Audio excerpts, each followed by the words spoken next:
दरवाजे की घंटी बजती है। लगता है कुरियर आ ही गया। सोनिया जल्दी से दौड़कर दरवाजा खोलती है। कुरियर बॉय के जाते ही फटाफट पार्सल खोलती है और डिब्बे में से एक लड्डू मुंह में रखकर उसके स्वाद में खो जाती है। वाह, माँ के हाथ के लड्डुओं का जवाब नहीं है। परसों ही बोला था कि लड्डू खाने का मन कर रहा है और माँ ने बनाकर भी भेज दिए। राहुल, तुम भी खाओ। राहुल ने खाया और बोला, ठीक ही है, ऐसा क्या खास है इसमें, इससे अच्छे तो मेरी माँ बनाती है, कभी खाओगी तो खाती रह जाओगी। सोनिया का चेहरा उतर जाता है। जब भी सोनिया अपनी माँ के खाने की तारीफ करती तो राहुल ये कहकर बात काट देता कि उनसे अच्छा खाना तो मेरी माँ बनाती है। पतिदेव, जिस तरह तुम्हें अपनी माँ के हाथ का खाना पसंद है, मुझे भी अपनी माँ के हाथ का खाना उतना ही पसंद है। सोनिया अक्सर यही कहती। अभी 6 महीने पहले दोनों की शादी हुई थी। शादी घर वालों की पसंद से हुई थी। कुछ दिनों तक दोनों ऑफिस से छुट्टी लेकर घर पर रहे, पर वापस अपने शहर आना पड़ा। दोनों की नौकरी एक ही शहर में थी। यहाँ आकर घर सेट करने में बहुत समय लग गया। सोनिया को खाना बनाने का भी शौक था, इसलिए उसने कुक नहीं लगाई।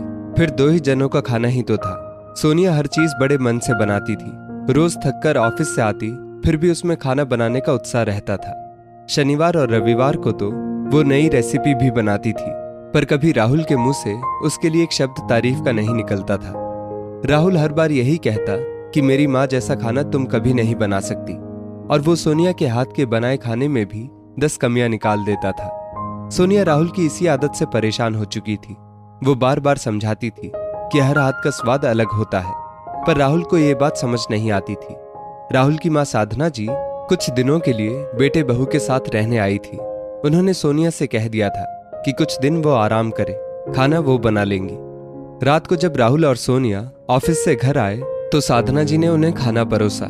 राहुल ने खाना खाते हुए कहा, वाह माँ, क्या सब्जी बनाई है, मजा आ गया, आपके हाथों में तो जादू है। सोनिया, तुम्हें खाना कैसा लगा?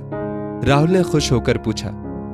ठीक ही है, इससे अच्छी सब्जी तो मेरी मम्मी बनाती है। इसमें नमक और खटाई की कमी है, थोड़ी सी ज्यादा भी पक गई है। सोनिया के शब्दों को सुनकर राहुल भौंचक्का रह गया। सोनिया माँ के हाथों से बने खाने की तारीफ करने के बजाय उसमें कमी कैसे निकाल सकती है, वो भी माँ के सामने।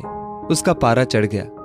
तुम्हें तमीज नहीं है, एक तो माँ ने इतनी मेहनत से खाना बनाया है, तुम्हें ऑफिस से आते ही खाना मिल गया है, और तुम्हों की खाने में कमियां बताकर मेरी माँ का और खाने दोनों का अपमान कर रही हो।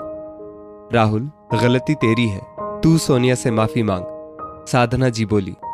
माँ, सोनिया ने आपका अपमान किया है, उस पर मैं इससे क्यों माफी मांगू?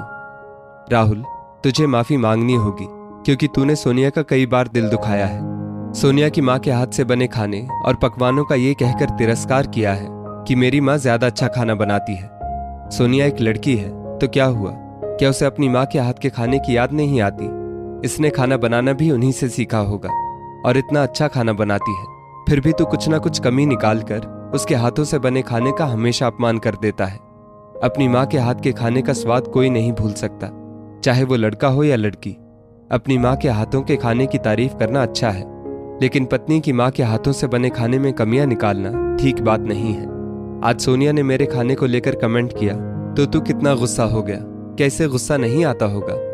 अपनी माँ के खिलाफ एक शब्द कोई भी नहीं सुन सकता है, चाहे वो लड़का हो या लड़की। सोनिया भी तेरी तरह काम करती है, ऑफिस से थकी हुई घर आती है, फिर भी प्यार से खाना बनाती है, और तुझे पत्नी के हाथों से बने खाने की कद्र ही नहीं है। 2 दिन कुक के हाथों का खाना खा लेगा तो पता चलेगा। घर पर खाना बनाने में एक माँ और पत्नी को कितनी मेहनत लगती है। वो घंटों रसोई में परिवार की पसंद का खाना बनाती है, पसीना बहाती है, उसमें अपना प्यार मिलाती है, और तू दुनिया भर की कमियां गिना देता है। अगर खाने की तारीफ में 2 शब्द बोल देगा तो उसकी थकान उतर जाएगी। राहुल, माँ के खाने का स्वाद अलग होता है, पर पत्नी के हाथों से बने खाने में भी बरकत होती है। अपनी पत्नी और उसके मायके वालों का सम्मान करेगा तभी बहू भी तेरी माँ और अपने ससुराल वालों का सम्मान करेगी। राहुल को अब अपनी माँ की बात समझ में आ गई थी। पर आपको ये सब कैसे पता माँ? सोनिया ने ही बताया है। ये मेरी बहू नहीं, बेटी है, और मैंने ही से कहा था कि ये सब्जी में कमियां बताए ताकि तुझे सबक मिले और अक्ल आए।